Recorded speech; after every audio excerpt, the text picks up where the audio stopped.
5টি দেশীয় সুপারফুড যা আমাদের জন্য স্বাস্থ্যের জন্য অনেক বেশি জরুরি।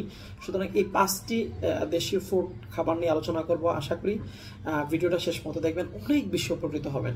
সো আজকের খাবারের যে বিষয়টা নিয়ে আলোচনা করব, প্রথমেই হচ্ছে টক দই। টক দই আমাদের কোষ্ঠকাঠিন্য প্রতিরোধ গুরুত্বপূর্ণ ভূমিকা পালন করে। আমরা অনেক সময় বিভিন্ন অ্যান্টিবায়োটিক গ্রহণ করে থাকি। অ্যান্টিবায়োটিক গ্রহণ করার পরে আপনার পাকস্থলীর মধ্যে যে ব্যাকটেরিয়াটা আপনার খাবারটাকে হজম করে, ওই ব্যাকটেরিয়াটা কিন্তু অনেকটাই মরে যায় এবং পাকস্থলী থেকে মরে যায়। সুতরাং সেজন্য আপনি যদি টক দই গ্রহণ করেন, এটা আপনার ওই ব্যাকটেরিয়াটা উৎপন্ন হবে এবং আপনি কোষ্ঠকাঠিন্য সমস্যা থেকে আপনি রিলিজ পাবেন। এবং টক দইয়ের মধ্যে ল্যাকটিক অ্যাসিড রয়েছে যা হজমে সাহায্য করে এবং প্রচুর পরিমাণ ক্যালসিয়াম রয়েছে, যা আমাদের ক্যালসিয়ামের ঘাটতি আমাদের অনেকেরই সমস্যা। শিশু থেকে বৃদ্ধ পর্যন্ত অনেক মানুষের, প্রত্যেকটা পরিবারে মানুষ পাবেন যাদের ক্যালসিয়ামের সমস্যা। সুতরাং টক দই যদি কেউ নিয়মিত খায়, তার ক্যালসিয়ামের সমস্যা দূর হয়ে যাবে এবং ভিটামিন বি ভালো থাকে, যা আমাদের জন্য অনেক বেশি ইফেক্টিভ ভূমিকা রাখেন। এবং ইনফেকশন সমস্যা, নারীদের ক্ষেত্রে ভ্যাজাইনাসে যেই ধরনের ভ্যাজাইনাল ইনফেকশন থাকে, সেই ভ্যাজাইনাল ইনফেকশন জনিত সমস্যা থেকে সে অনেকটাই পরিত্রাণ পেয়ে যাবেন। কেউ যদি নিয়মিত টক দই খায়, তার স্বাস্থ্য অনেক বেশি ভালো থাকবে, তার স্কিন অনেক বেশি ভালো থাকবে। টক দই আমরা খেতে পারি বাটার মিল্কের সাথে, বাদামের সাথে মিশিয়ে খেতে পারি। টক দই খেতে পারি আমরা বিভিন্ন ধরনের ফ্রুট, বিভিন্ন ফলের সাথে মিশিয়ে কিন্তু আমরা টক দই খেতে পারি। প্রয়োজনে সালাদের সাথে মিশিয়ে কিন্তু আমরা টক দই খেতে পারি, যা আমাদের স্বাস্থ্যের জন্য অনেক বেশি গুরুত্বপূর্ণ ভূমিকা পালন করবে। এবং টক দই একটা স্বাস্থ্যসম্মত একটা গুড ফুড। দ্বিতীয় যে খাবারটার কথা বলবো সেটা হচ্ছে আমলকি। আমলকিতে প্রচুর পরিমাণ ভিটামিন সি থাকে এবং ভিটামিন সি প্রচুর পরিমাণ থাকার কারণে আমাদের দেহের রোগ প্রতিরোধ ক্ষমতাটাও তত ভালো হয়। যে যত বেশি ভিটামিন সি গ্রহণ করবে, তার দেহের রোগ প্রতিরোধ ক্ষমতা তত ভালো থাকবে।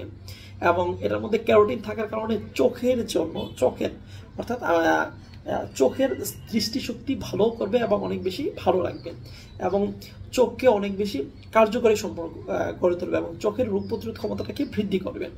3 নম্বর যে খাবারটার কথা বলবো সেটা হচ্ছে চীনা বাদাম। আমরা অন্যান্য বাদামের কথা কেন বললাম না? এখানে কাঠবাদাম আছে, আখরোট আছে, চীনা বাদাম কেন বললাম? কারণ চীনা বাদামটা সাশ্রয়ী এবং দামেও কম এবং এটার গুণাগুণও অনেক ভালো। ঠিক আছে, কাঠবাদাম, কাজু বাদাম এগুলো তো অনেক দামি ফুড, অনেক দামি, সবার জন্য এটা সম্ভব হয় না, কেনা সম্ভব হয় না। আখরোট এগুলো খুব দামি, বাংলাদেশের র্যাঙ্কিংয়ে যার প্রাইস 1 থেকে 1,500 টাকার মতো কেজি পড়ে। কিন্তু সেই তুলনায় চীনা বাদামটা কিন্তু আপনি 200 টাকা বা 250 টাকা কেজিতে আপনি পেয়ে যাচ্ছেন। যেই কোনো শপে আপনি 200 টাকা 250 টাকা কেজিতে আপনি মুদিমারি দোকানগুলোতে পেয়ে যাচ্ছেন এবং এটা আপনার স্বাস্থ্যের দিক থেকে অনেক বেশি কার্যকরী।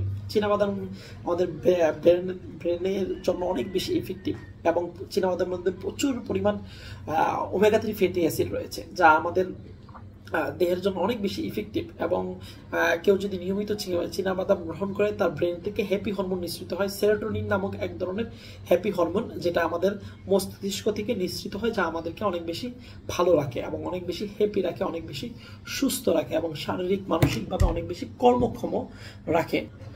তারপরে যে খাবারটার কথা আমরা বলবো সেটা হচ্ছে দেশীয় ঘি। দেশীয় ঘি অনেকের ক্ষেত্রে খাওয়া সম্ভব হয় না, যেমন হার্টের পেশেন্ট, যারা মেজর হার্টের ডিজিজের সমস্যায় ভুগতেছেন, আপনাদের জন্য দেশি ঘি না খাওয়াটাই ভালো। তবে স্বাভাবিক অবস্থায় দেশি ঘি অনেক ভালো একটা খাবার, যা আমরা প্রতিদিন পরোটার সাথে কিন্তু আমরা তেল না ইউজ করে দেশি ঘি ইউজ করতে পারি। রান্নার ক্ষেত্রে যদি দেশি ঘি ইউজ করা যায়, এটা অনেক বেশি স্বাস্থ্যকর ভূমিকা রাখবে এবং এটার মধ্যে প্রচুর পরিমাণ ওমেগা 3 ফ্যাটি অ্যাসিড রয়েছে, যা আমাদের ব্রেন এবং হার্টের জন্য অনেক বেশি কার্যকরী। বাংলাদেশের প্রায় 80% মানুষ ওএমজি অর্থাৎ ওমেগা 3 ফ্যাটি অ্যাসিডের ঘাটতিতে সাফার করতেছেন। সুতরাং দেশি ঘির মধ্যে প্রচুর ওমেগা 3 ফ্যাটি অ্যাসিড রয়েছে।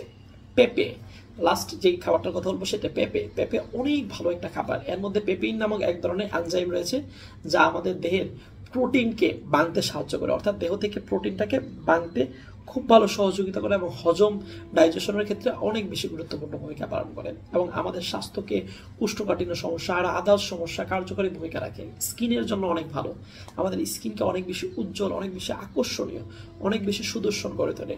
সুতরাং নিঃসন্দেহে আমরা আমাদের খাদ্য তালিকায় পেঁপেকে রাখতে পারি এবং পেঁপে নিঃসন্দেহে একটা স্বাস্থ্যকর, একটা ভালো একটা খাবার আমাদের জন্য। আল্লাহ তাআলা আমাদের সকলকে ভালো রাখুক, সুস্থ রাখুক। কোনো বিষয় সম্পর্কে জানার আগ্রহ থাকলে অবশ্যই আমাদেরকে মেসেজ করবেন, জানানোর চেষ্টা করবো। আসসালামু আলাইকুম ওয়া রাহমাতুল্লাহ।